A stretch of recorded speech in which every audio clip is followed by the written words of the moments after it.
hace mucho tiempo que llevo pensando en querer sacarme la uni y llegar a hacer psicología, que estoy haciendo el acceso de la universidad. Me independicé en marzo del año pasado, que también lo tenía pendiente desde hacía 3 o 4 años. Y estoy muy, muy, muy feliz. Esa libertad de decir, Dios, estoy en mi casa y puedo hacer más o menos dentro de un orden lo que quiera. Con lo cual es una sensación para mí única. A nivel deporte, pues me das apaño. Sí que es verdad que a nivel del fútbol, pues es complicado ver la pelota, ¿no? Porque es muy rápida, bueno, muy visual.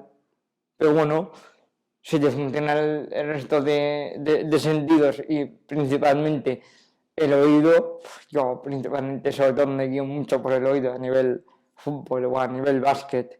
Tenemos un tándem y conjunto a un monitor normalmente, bueno, pues en el monte el manillar que yo suelo ir atrás no lo dirijo yo, solo tengo que pedalear y ayudar a la otra persona.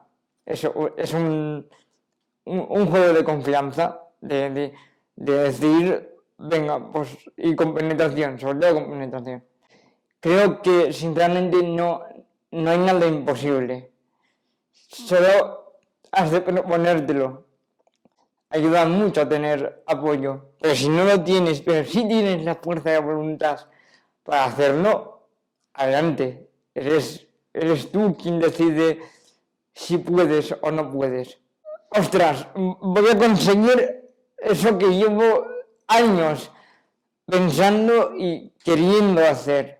Con lo cual, lo que más pesa, yo creo que es la ilusión. Por supuesto, tienes el miedo a lo desconocido, ¿no? De, uy, sitio nuevo, gente nueva, ¿cómo me van a aceptar con mis limitaciones y mis cosas, ¿no? Y si no me aceptan, pues mira, ellos que se pierden algo muy interesante, ¿no? De vivir.